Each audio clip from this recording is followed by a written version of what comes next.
Την καλημέρα μου σε όλους τους φίλους. Το βιντεάκι μας σήμερα είναι για τους εχθρούς και μόνο. Να έχουμε δουλειά για το βράδυ, για το σπίτι. Υγεία και αγάπη σε όλο τον κόσμο, αδέρφια. Τα λέμε. Κοινωνία, εγώ το φτύνω το δικό σας το μοντέλο. Γιατί είναι κάλπικο, ψεύτικο, παραπλανητικό. Τέρμα τα ψέματα. Τώρα πληρώνετε. Σας δούλεψα.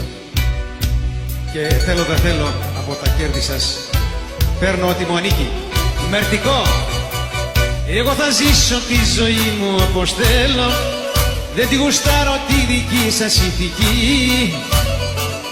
Η κοινωνία μας τραπώ σε ένα μπορδέλο που μας εκδίδει φανερά χωρίς τιμή. Η κοινωνία μας τραπώ σε ένα μπορδέλο που μας εκδίδει φανερά χωρίς τιμή.